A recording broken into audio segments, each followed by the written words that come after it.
Welcome, everyone. I'm Sandra Bargman. A few years ago, I wrote and performed a solo show called The Edge of Every Day, which was an exploration of the rough edges and contradictions we all face and grapple with.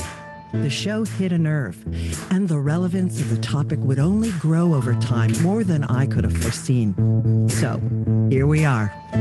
Real talk with real people, sharing stories and perspectives that spark provocative invitations to leap out of what's safe, on the edge of every day. Thanks for listening.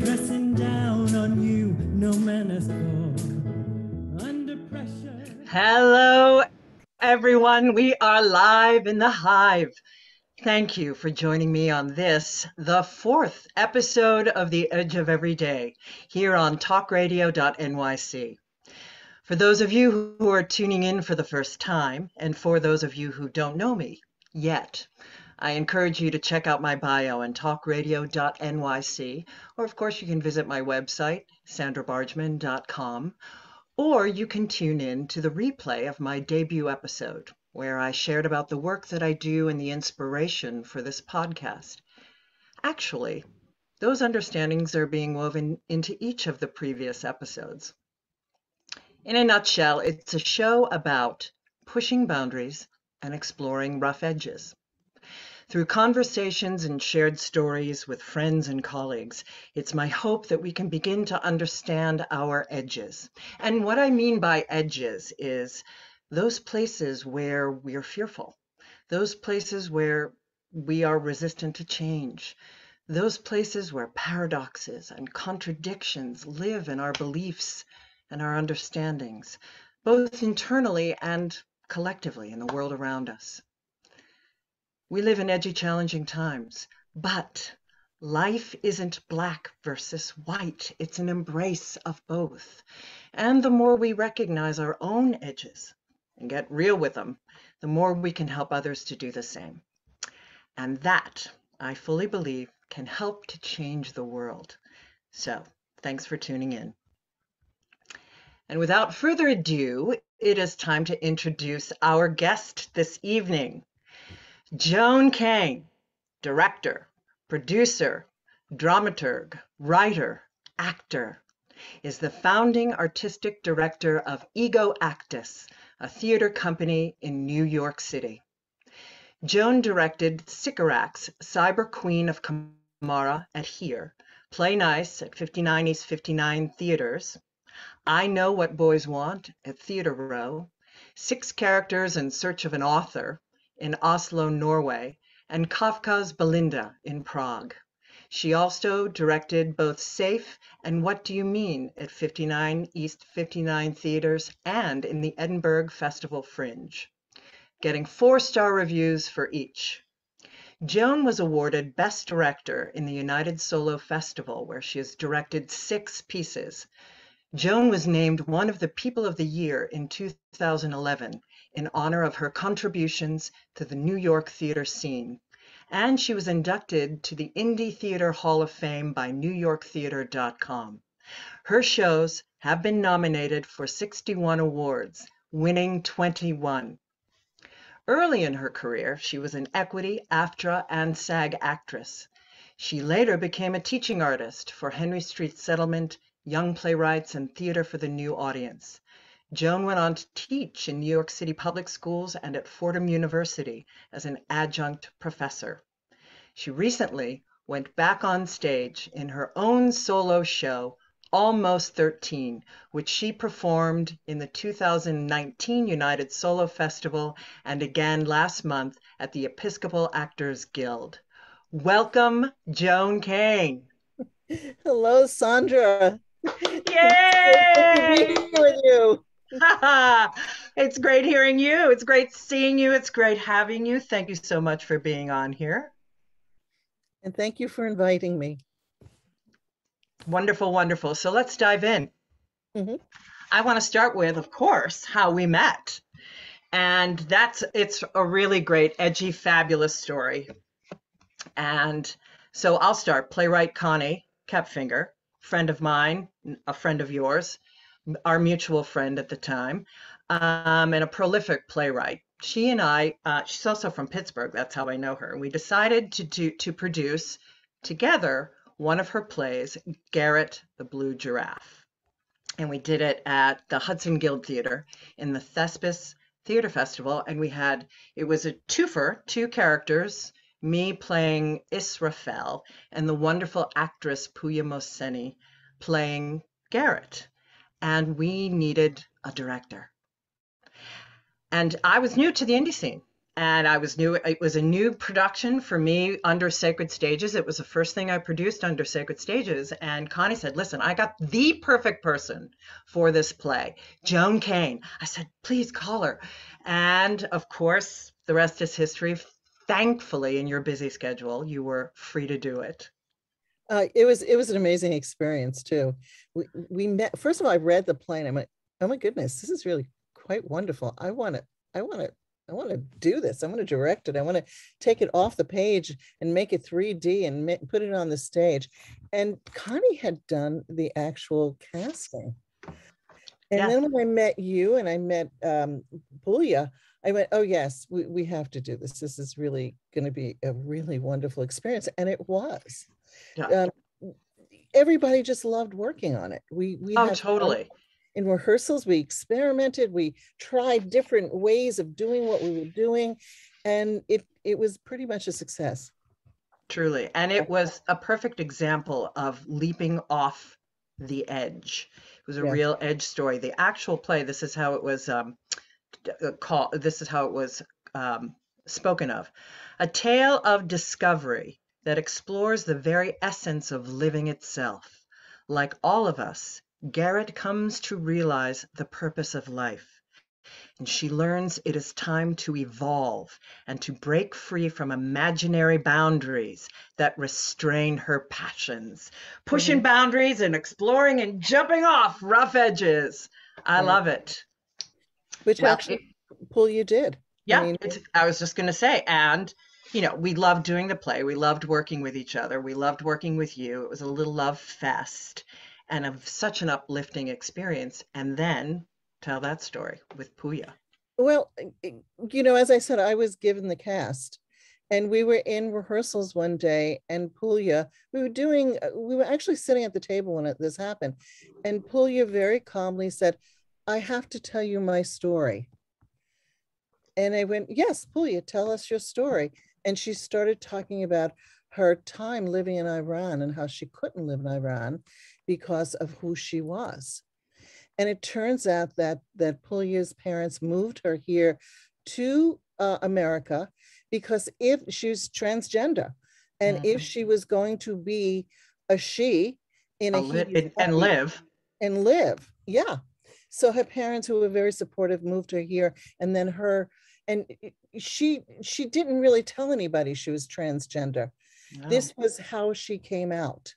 This experience inspired her to take the final leap. Because what happens with Garrett, the blue giraffe, Garrett does not want to be a giraffe. No. Garrett's true spirit is to be a rhinoceros. and it sounds like a children's show, but it was really a metaphor. It was very simple in that respect, and it was a metaphor for finding out what your true identity is. Where do you feel comfortable? Where is your true nature? And having the courage to embrace it. Yeah. So it was one of the most amazing experiences I had in terms of a rehearsal and somebody being that vulnerable and that raw and truly. That and just talking and then using it in the play. People who came to see it thought it was just amazing. So dynamic. Yeah. Okay, well then fast forward, and just to remind everyone again, this was not something that Ego Actus produced. We were fledgling producers. Also, she had written it and we were fledgling producers. But fast forward about 3 years, and I get a call from you. It's not like we hadn't spoken, but I get a call from you that you are now producing and casting a new play called Sycorax, Cyber Queen of Qamara by Mm-hmm. Fengar Gale. So Yes. tell us the story of how you came in contact with that play. What were you drawn to it? It's filled with amazing themes that we'll speak about. Mm-hmm. Well, Sycorax is Caliban's mother, and I think there's two lines about her in The Tempest. The And Blue-Eyed Witch. yeah, well, what Fingard Gale does in her plays is she gives identity to women who don't have identities or are underrepresented in history. So that's what she did. She took this particular character, Sycorax, the mother of Caliban, and who's an amazing character, Caliban. Everybody knows Caliban, but we don't know his mother. You know, how did he come about? So she gave Sycorax this backstory. And then as soon as I read the play, I put it down and I said to my partner in crime, Bruce Kramer, who's the co-producer and my husband on Ego Actus, I said, guess who I want to play Sycorax? And he said, who? And we were at the beach because it was like the summer. It was like, I think it was in like June. I had read the play and we were producing it that September. Because Connie, not Connie, Fingar came to me really quickly and said, I want you to do this. You're the right person to direct this play. And I went, I didn't remember that. Ah, that's right. So yeah, so I said to him, I said to Bruce, I want Sandra Bargman to play Sycorax. She has the gravitas to play this incredible character. And you read the play and right away you said yes. Right away. So everything came in order right away. What Fingard does with her plays, again, she gives characters, female characters, identities, and she gives them a voice. And that's what she did with Sycorax. Totally. Well, and the themes were just, and it was so interesting because what was going on in my life at the time, my husband was going through cancer treatment. And so I had this to grasp onto, and keep me afloat creatively through the turmoil of that. But what I loved, feminism and women's rage. And I don't think there's a woman out there that couldn't relate to her rage. Not one female that couldn't relate to the woman's rage that, this character has waited 500 years to share her tragedies and get her revenge. But there was, the whole AI element and technology and the edge of all of that and how she could manipulate that and, made me, of course, think about that for mankind, and ageism. Amazing ageism. And she said, it's taking me how many years, how many thousands of years before I've been able to tell my story. Yeah. And everybody who went to see it, who the audience, not only did they love it, but they came away with this sense of, I never knew about this woman. I'm so glad that I now hear her story. And of course, this is why Caliban is who he is. Exactly. Of course. Well, and on that note, we've just been given our need to go to break. So we will come back with Joan Kane and talk about her creative life and her creation of Ego Actus when we come back. Are you a business owner? Do you want to be a business owner? Do you work with business owners? Hi, I'm Stephen Fry, your small and medium-sized business or SMB guy, and I'm the host of the new show, Always Friday. While I love to have fun on my show, we take those Friday feelings of freedom and clarity to discuss popular topics on the minds of SMBs today. Please join me and my various special guests on Friday at 11 a.m. on TalkRadio.NYC. Are you a conscious co-creator? Are you on a quest to raise your vibration and your consciousness? I'm Sam Leibowitz, your conscious consultant. And on my show, The Conscious Consultant Hour, Awakening Humanity, we will touch upon all these topics and more. Listen live at our new time on Thursdays at 12 noon Eastern Time. That's The Conscious Consultant Hour, Awakening Humanity, Thursdays, 12 noon on TalkRadio.NYC.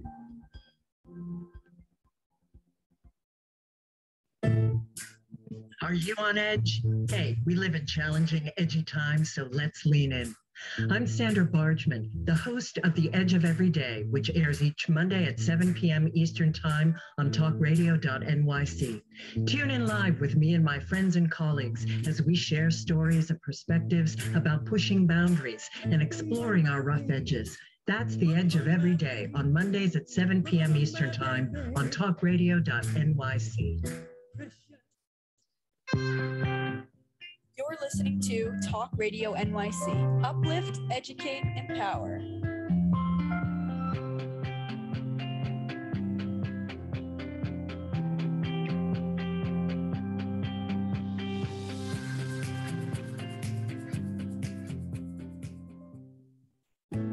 Chipping around, kick my brain to the ground. These are the days it never rains, but it pours on the edge of every day.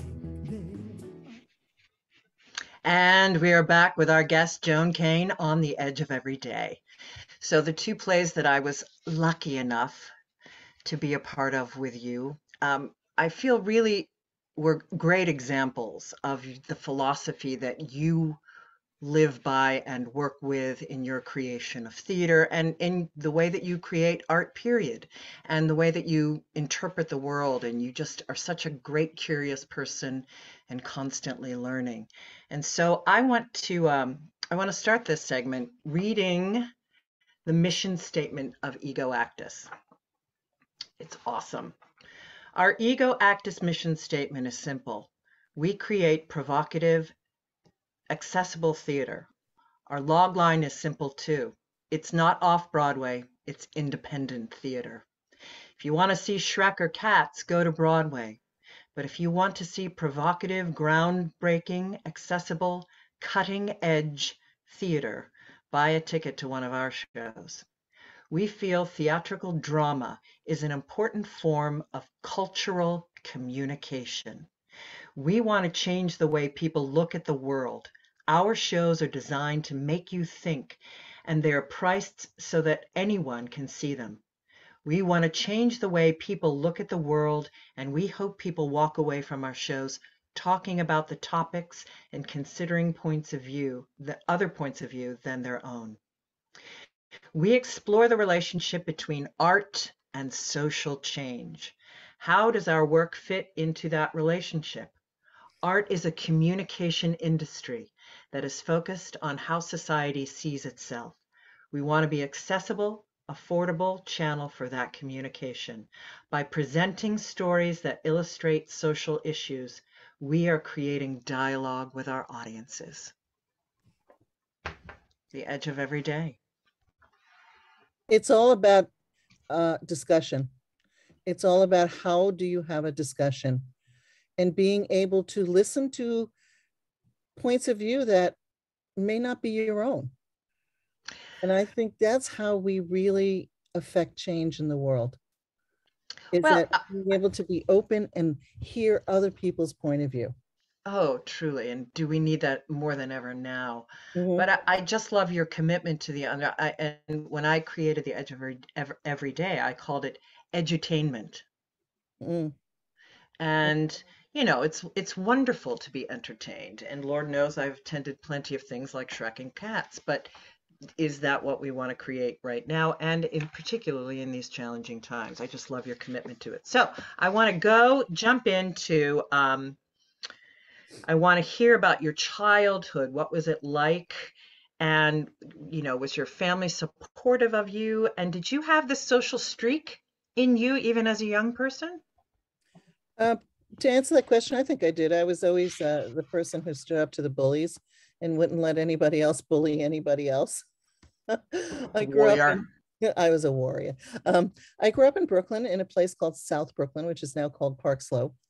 And I basically was in a low income household. My family was very working class. I went to a Catholic school, so the doctrine of Christianity was really beat into me. But there was something that I loved to do. I loved to perform. And I had a nun in school, Sister Mary Killian, who used to put me in all the skits, all the little plays. And then when I was going to go to high school, they wanted me to go to an all girls high school. And I said, no, I'm not going to do that. So Sister Mary Killian said, what about you go to the High School of Performing Arts? And she worked with me. She actually made sure I had the right monologues and worked with me every day after school and was my coach. And we're talking about a woman who knew nothing about theater, but she was able to get out of me a performance that I actually auditioned. I made the school and I went there for 4 years, and it changed my life. Not only was I taken from my very Christian, Italian, Irish, Jewish neighborhood, I was put into this school, which was on 46th Street, and everybody was from all over the city. So I saw people from all different backgrounds there. And we all worked together to do one thing: create theater, create a scene, create a play, create a dance piece. And we had that commonality that we had something we were going to do together. It didn't matter. I mean, we had people in our school that were very wealthy. We had people that were very poor. We had people that lived in projects that didn't, so there was this sense of, we don't care where you're coming from. You have to have the discipline to create this piece of theater. And that's what we did for 4 years. I was like a pig in mud. I love it. Yeah, theater is such a great equalizer, totally. Just levels the playing field for everyone. Yeah. I didn't go on to college. I went straight into the theater, into the profession. I went to the neighborhood playhouse, and then I went and worked as a equity after SAG actress, did a lot of waiting on tables, did a lot of off Broadway shows. And then I decided at the age of 24, I actually met my husband. We were working on a show. My husband's a lighting designer, Bruce Kramer. And basically he was doing the lighting for a show. It was a piece on East 4th Street. It was, oh my goodness, that was so long ago. It was called Platonov by Chekhov, is one of his unfinished plays. Anyway, so he was doing the lighting and I was doing the acting, and we met, and a year later we were married. I was 24, he was 25. We met, I was 23, he was 24. And he one day said to me, he said, "You've never gone to college?" And I said, "No." Now he was from Marin County, a whole different world, a continent away, across the country. And he said, "Do you want to?" And I said, "I'd love to." So I enrolled at Fordham University, and I became my undergraduate degree was in American history. I didn't study theater at all. I did a liberal arts degree, and it was like being in a candy store. I could study whatever I want. I studied astrology and math. Who knew I liked math? Things that I had never really been exposed to. So that was how I basically came into the theater. And then I was about, I want to say 29 years old. And I was taking a class with Kirk Dempster, and he looked at me, after I was in acting class, and he said, why don't you come into my directing class? I said, "No, but I'm an actor. I'm not a director." And he said, come on, I have a space in there. I need a director, to fill up this class. And I did. And I fell in love with directing, because I was always looking at the big picture. I wasn't just looking at my character and what my character wanted. I was always looking at what the play wanted, the dialogue that the play was having with the audience. Fascinating. And I fell in love with directing. In the meanwhile, while I was doing that, I had to make a living. So I was an artist in residence for Henry Street Selman, Theater for New Audience, young playwrights. I was teaching playwriting and directing and puppetry in the New York City public schools. And I fell in love with teaching because I saw what theater was doing. Changing their lives. Changing people's lives like it had changed mine. And meanwhile, I started having children. I have 2 sons who are now elders, 34 and 36.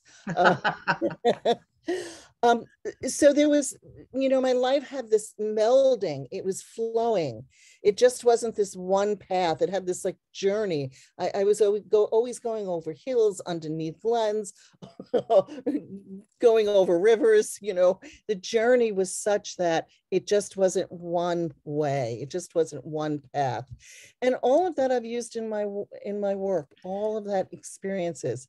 Went on to get a degree in museum education at Bank Street, which is an organization that basically looks at the kid, right, and looks at the child with what the kid has, not with what they don't have. So this child, what do they have that they bring to this educational experience, and how can I work from there? So it was very child experiential learning. And I taught museums for a number of years. I was the curator of school programs up at the Hudson River Museum. So as I said, I had this really incredible journey. This vast tapestry of changing the world combined with art. Yes. At every corner, at every edge, that was the meeting point.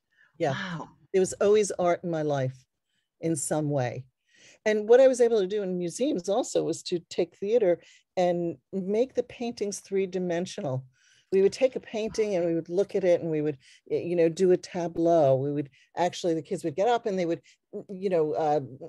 take the painting that was there and pose in the poses of the characters or objects. And then I would say, what's the moment before? What's the moment after? So it was about, how do we get into this piece of art? How do we really get into it on our own terms? So that was always very much part of my life, and my mission in life is, how do we make art accessible?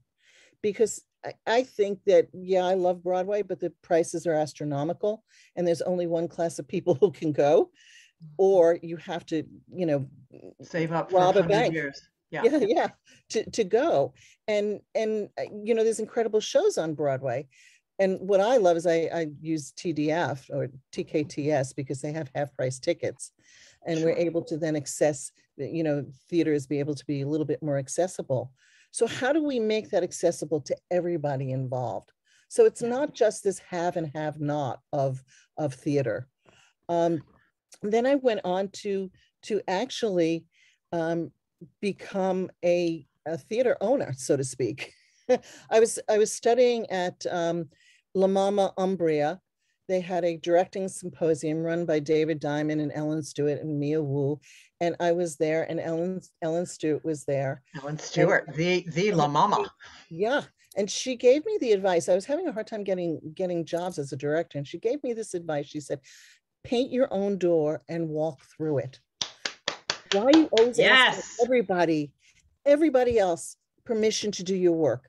Give yourself your own permission. That's when I gave myself the permission to form my own theater company, Ego Actus, which is Latin for my way, meaning that every artist, whether you're a designer, an actor, director, writer, you come to the process doing what you do your own way, because there's not just one way to do anything. There's many ways to create, and actually respecting that part of the artistic process. So that's we've been together for about 12 years now, producing what I call, accessible theater. Wow. Well, it's time for a break. Yeah. That was fabulous. Absolutely fabulous. And when we come back, we will, we're going to talk about Almost 13 and Zooming as the Great Equalizer when we come back with Joan Kane. I am Joseph Franklin McElroy, host of the new podcast, Gateway to the Smokies. It airs on TalkRadio.NYC every Tuesday night from 6 p.m. to 7. Every episode is dedicated to memorable experiences in the Great Smoky Mountains National Park and surrounding areas. This show features experts and locals who expound upon the richness of culture, history, and adventure that awaits you in the Smokies. Tune in every Tuesday from 6 p.m. to 7 on TalkRadio.NYC. Passionate about the conversation around racism? Hi, I'm Reverend Dr. TLC, host of the Dismantle Racism Show, which airs every Thursday at 11 a.m. Eastern on TalkRadio.NYC. Join me and my amazing guests as we discuss ways to uncover, dismantle, and eradicate racism. That's Thursdays at 11 o'clock a.m. on TalkRadio.NYC. Are you a small business trying to navigate the COVID-19 related employment laws? Hello, I'm Eric Sauver, employment law and business law attorney and host of the new radio show, Employment Law Today. On my show, we'll have guests to discuss the common employment law challenges business owners are facing during these trying times. Tune in on Tuesday evenings from 5 p.m. to 6 p.m. Eastern Time on TalkRadio.NYC. You're listening to Talk Radio NYC at www.talkradio.nyc, now broadcasting 24 hours a day.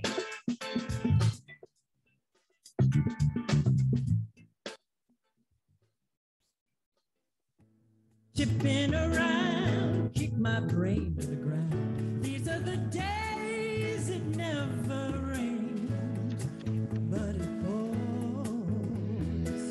on the edge of every day.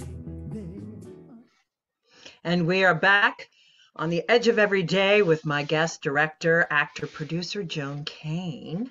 So of course, we'll be able to weave more about Ego Actus. I felt like we were just diving into it and we had to jump to break. We'll be able to weave more into this segment. And I want to weave it through the great equalizer of Zoom that we all had to go through. But as a producer and a director, how you had a wonderful play reading series, Survival is Insufficient, on Zoom early in the pandemic. And I want to tie all of that in with this where are we now in theater as we lift out of the pandemic, or hopefully lifting out of the pandemic. I'm assuming we are, but we're not 100% sure. Where is theater going to go, and how does this relate to your solo show, Almost 13? I want to talk about the creation of that and your kintsugi philosophy that is woven into Almost 13. So do you want to jump into the Zoom and how it relates with Ego Actus, or do you want to jump to Almost 13? But well, let's talk about Survival is Insufficient. So when the pandemic hit, we were all shell-shocked. What do we do now? What has kept my blood flowing is being able to create theater. And here now, I couldn't go out. I mean, we were in quarantine. So the next great thing was Zoom. And we were all freaked out. We were all freaked out, but we were all kind of like, oh, there's this new tool. At least we have that. How do we make this work? How do we make this work? And we actually did. We stumbled and, bruised our knees and dealt with interruptions from not having a great Screamed Zoom. and yelled at the learning curve. Yeah, totally. And then I actually think that it's not enough to survive the pandemic. We needed to be able to thrive. And how do we thrive? And that's through creating art and creating it together. So what I did was I looked at a lot of plays, but I came up with 10 plays by 10 different playwrights, including Fredrik Brackberg, who is a Norwegian playwright who we've worked with before. And we did Zoom readings of the plays. We had many actors involved. People loved it.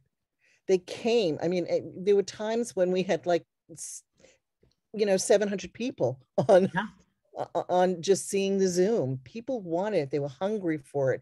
Yes, they were. We were in these little boxes, our faces, but we were still able to take the words that these wonderful playwrights had written and make them come alive with the creation and the way the actors imbibed these characters and how made them come alive. Did you feel like this newfound connection to creating community through the Zoom? I mean, and not just, it was ironic, this whole sense of the world stopped and we all had to go away and we all had to have this Zoom experience to understand that, you know what? We need to build community. We need to think about community in new ways post-pandemic. Yes. And I think that the theatrical world is going through that.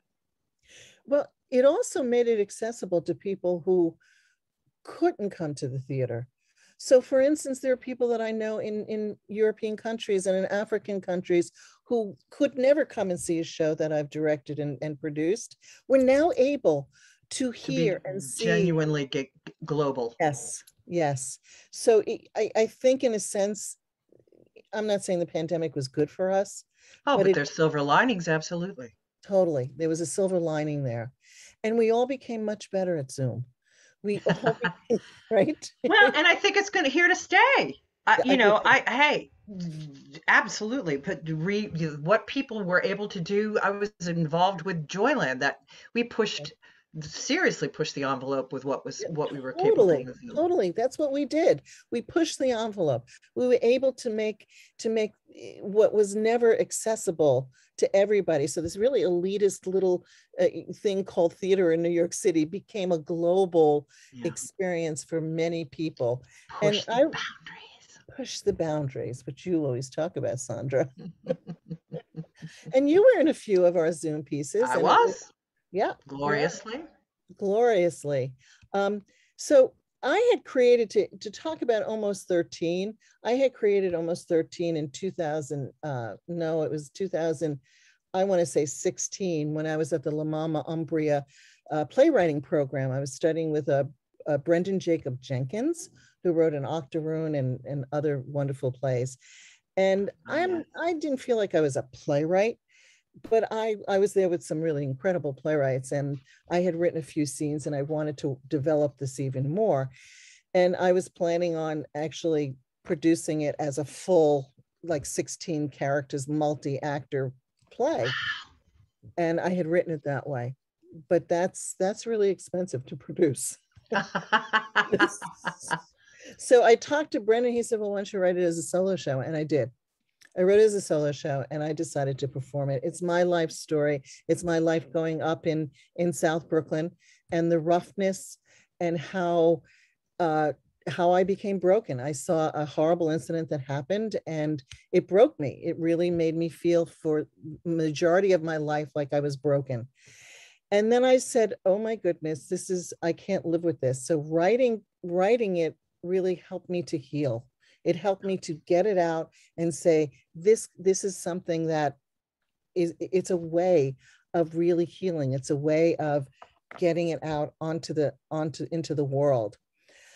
So I'm at Strand Bookshop, right? And I see this book come off the shelf and land at my feet. And it is a book about Kintsugi. And I'm like, what is this? And I'm standing there and I'm reading this book.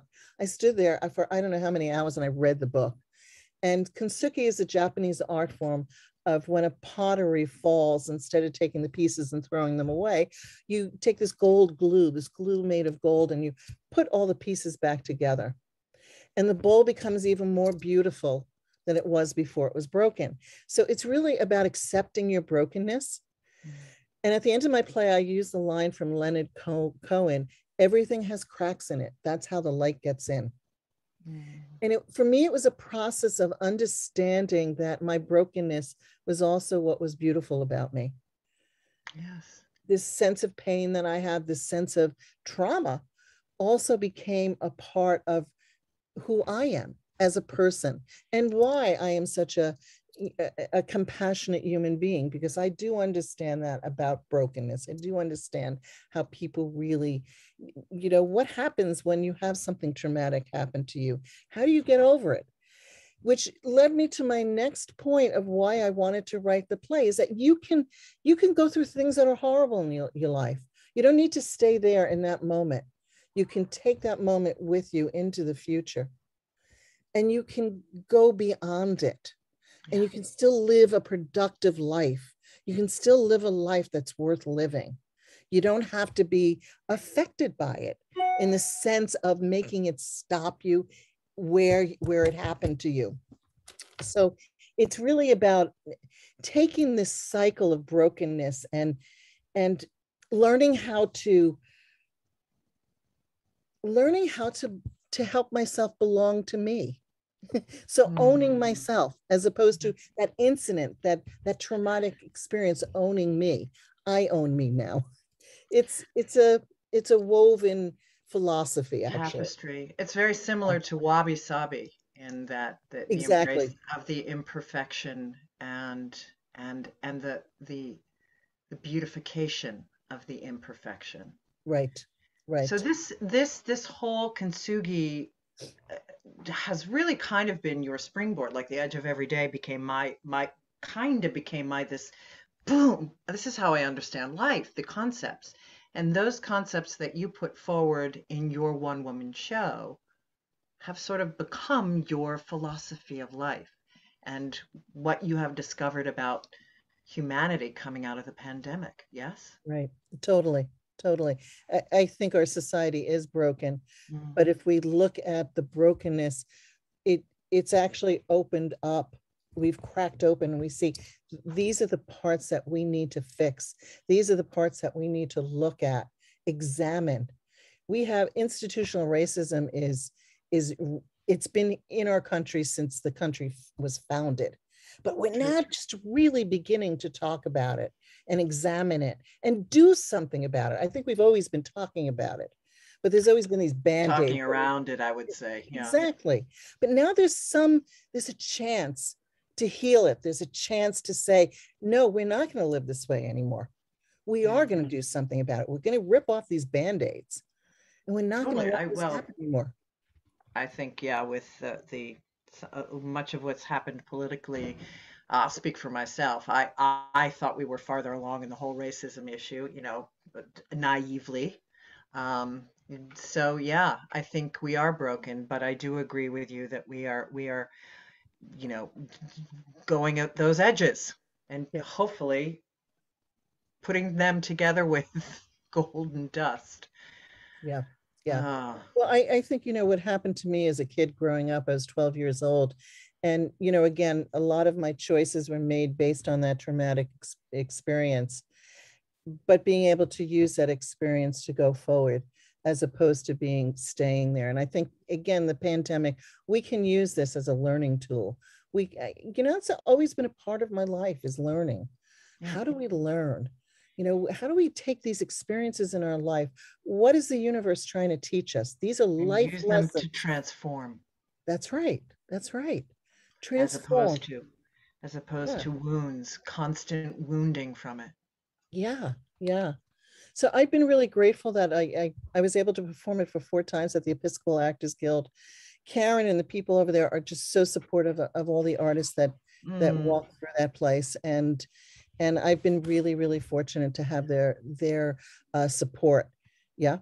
What are you hoping for in terms of where you want this to go? Now that you continue to polish it and fine tune it. What are your future plans for it? We're hoping to take it to the Edinburgh Festival, Fringe Festival, Fantastic. Which we were going to take it in summer of 20, but the pandemic happened. Right. So we're doing it in 22. And we're going to be going over there. We're in the process right now of looking at theaters and checking out to see, is it going to be open? We have to walk on this very fine line here because it may close down again. You don't know. So our expectations have to be flexible, but that's my dream. That's my hope for it. I want to do it in schools. I want to have a lot of conversations with students and folks and not just students, people who've been through trauma. Yeah. Well, we can also, we're going to have to go to break quickly, but to this whole Zoom, we swing back around to Zoom. It is possible. You have taped it. You could create something that you could stream too. Yes. That in this now hybrid world that we live in, a live performance videotaped and then streamed on Zoom. A lot of the festivals have been doing that. Yeah. They've been doing, Zoom, Zooming or streaming, and also live performances. They've been a lot of hybrids going on. So it's not we love our hybrids. We do. love pushing the envelope and the boundaries. And now we've got to go to break, and we'll be back with the glorious Joan Kane. Join us every Tuesday at 4 p.m. Eastern for The Mind Behind Leadership, where we focus on what leadership really means to us and to others. We have practical discussions with the CEOs of some of the world's largest companies, owners of small businesses, and experts in psychology and behavior to get that inside track, what to do, what to avoid, and what really happens. Join me, Graham Dobbin, at the new time, 4 p.m. every Tuesday for The Mind Behind Leadership, here live on TalkRadio.NYC. Hey everybody, it's Tommy D, the nonprofit sector connector, coming at you from my attic. Each week here on TalkRadio.NYC, I host a program, Philanthropy in Focus. Nonprofits impact us each and every day, and it's my focus to help them amplify their message and tell their story. Listen each week at 10 a.m. Eastern Standard Time until 11 a.m. Eastern Standard Time, right here on TalkRadio.NYC.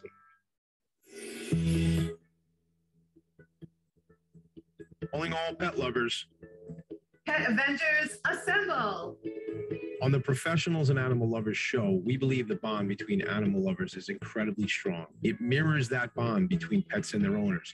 Through this program, we come together to learn, educate, and advocate. Join us live every Wednesday at 2 p.m. at TalkRadio.NYC. You're listening to Talk Radio NYC at www.talkradio.nyc. Now broadcasting 24 hours a day.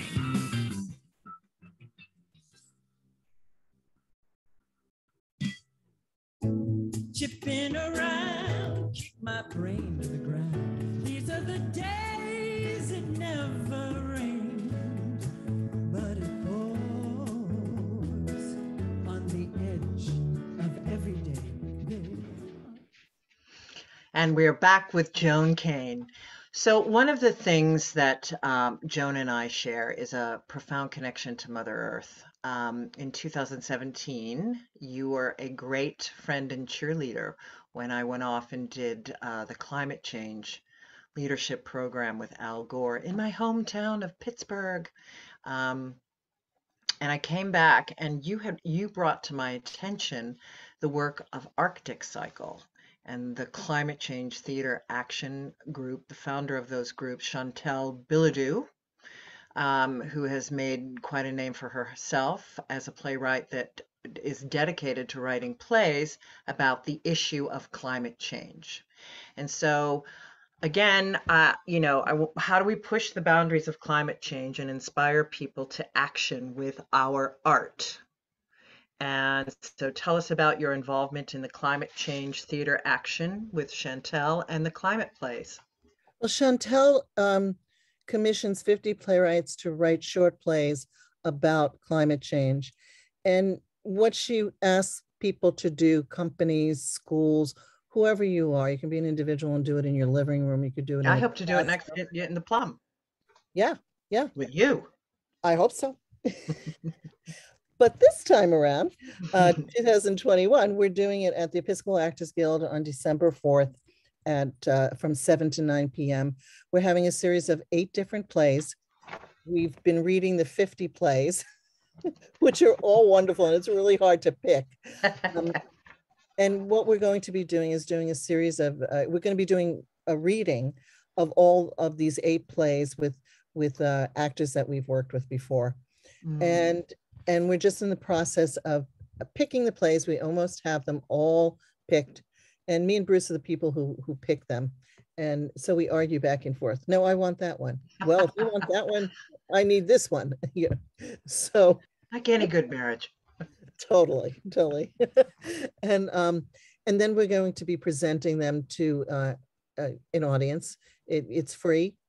And afterwards, we have conversations about how can you as an individual take responsibility for climate change, to help in your little corner of the world, to help understand what climate change is, even if it's not happening to you, even if it's like when we did it the last time, it was in 2019, and we had a whole discussion about plastic. And that was 2 years ago. It was more than 2 years ago. Yeah. But the point is that we actually, now we see in our in our grocery stores, we don't have plastic bags anymore. We don't have plastic straws. So there is a chance for change to happen. Change happens gradually. I've come to understand it that way. We get really impatient. We want it to happen like right away, but we have to, it's like, I'm a Capricorn and I'm very much into, I stick to it. I'm very stubborn that way. Okay. 1 foot at a time, 1 foot at a time. She has her horns. Cool, right. And that's basically what this is about, is opening up the dialogue and using the plays that we're going to be producing and reading to have that dialogue. Some of them are very funny. Climate change is funny, of course, but also you need to help people to laugh too. Oh my God. Well, one of the things that we discussed in this leadership training, of course, was how to put programs together that, presentations with slideshows and the whole 9 yards, and how do you want to engage people and teach them? And, I did some of those, but I feel as though it's the use of art and plays that is a more profound way for me to get the information out. And, and it's understanding that another big thing that they really expressed was that you don't have to be an expert. This climate change leadership training was not to become an expert. It was to be enlivened and given facts and given a group of people that you could go to continue to gather facts and ways of getting this information out there, and to embolden people to have a voice, to speak, just speak about it, have a voice, share their passion, their fear, and their hope about it. Because I think, and that's where the art comes in, people can we just want to hide our head in the sand, we humans, about climate change, and because we feel devastated, as if there's no hope and there's no way to do it, and that's just simply not true. It would take 2% of our budget, 2% around the world of everyone's budget. We could change things dramatically. Totally. Well, the scientists, I love scientists. I think they're incredible humans. I'm married to one. I know. And, but they don't really understand how to, they're dry when they put it out there. To disseminate the information. Absolutely. Yes. So, they have a lot of facts, a lot of figures, beautiful slides and such, but it's the artist who can really make it accessible. And that's the difference. That's right. We give voice to it. Yeah. So, I've always been really into Mother Nature, and I never really understood Mother Nature in the sense of the way I'm understanding her now, and how she's becoming so much more part of my life, which is, I want to get into a little bit of forest bathing and how I ran into that. I was actually in the middle of the pandemic, and Mohonk Mountain House had opened up, and me and Bruce went there to celebrate our anniversary. We had 2 nights that we were there, and Nina Smiley was conducting a forest bathing trip through the woods there. They have this beautiful. And who is Nina Smiley? She's one of the people. She's part of the Smiley family that owns Mohonk Mountain House, but she's also a mindful forest bather. She's a forest bather. So I went, and all of a sudden I was in this forest, this beautiful, pristine forest, and the stress was rolling off of me. And all of a sudden my body stopped hurting. So I said to Nina, I said, Nina, where can I learn more about this? And she gave me some books, and I started studying. And then I found an organization that I actually went for the last 18 months, and through Zoom, talking about Zoom being accessible, we did the curriculum over Zoom, and then we met 4 different times in person with our masks, and we practiced forest bathing. We actually engaged with the curriculum, and I became a certified forest bather. So real quickly, for those who have no idea what forest bathing is, I mean, I know what it is. Can you give a succinct understanding of what forest bathing is? What it is that the trees have properties, they have chemicals that they emit that heal us. And they found in Japan in the 1980s, people were getting really stressed out and killing themselves basically from overwork. And they took the scientists into the forest and the doctors, and they studied what nature has, how it can heal us, the properties of nature, and how it can lower our blood pressure and our cortisol levels, and all the other things are insomnia. And so they have documentation about forest bathing, and you can take the same techniques. They're very specific techniques. You can take the same techniques and you can use them in oceans, lakes, rivers, in parks. And I do forest bathing with groups of people down here by the Hudson River in Chelsea. I do it at the Ramble in Central Park. I was just up in Vermont. I was brought up by this group of people to do forest bathing with a group of artists on an artist retreat. So there's actually a lot of places where you can be doing forest bathing. You don't need to go to Japan, in these pristine forests. You can, but it's the whole techniques of using nature to heal yourself, to help yourself to let go of your stress and to become mindful. And to help find your voice. Yeah. And to reconnect to finding your voice. Yeah, and for me, what it has become is giving that to folks, because my whole intention when we start a forest bathing session, I ask folks, what's your intention? What do you want to get out of it? And I tell them what my intention is. My intention is to make sure that you walk away from this session with some techniques, some exercises that you can do all by yourself to lower your level of stress. And you've been forest bathing with me. Yeah. So, yeah. And I live in the woods. And it's a great way of combining an artful way of understanding our relaxation in Mother Earth.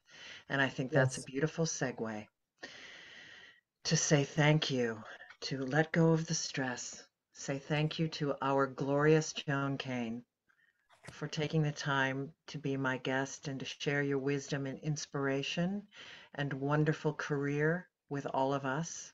You can find Joan at Joan Kane, Joan Kane, K with a K, KANE.US is one website. Her production company is Ego Actus, EGOACTUS.com. You can find both of them on all social media. She also has a contact sheet on her website if you want to be a part of any of their productions and you want to send in a picture and a res. To find me, go to sandrabargman.com. You can get the live recording of The Edge of Every Day on Amazon, CD Baby, Spotify, and YouTube. Do you have anything? I feel like you have one more thing you want to say, Joan. I want to leave people with this quote by Tolstoy. One of the first conditions of happiness is that the link between man and nature shall not be broken. Oh, excellent. Yeah. Remember, we're always on the edge of the miraculous. Thank you for having me. Thank you so much for being with me. Thanks to all of you for listening in. Until the next time, take good care. This is our last dance. This is our last dance. This is ourselves under pressure. Under pressure.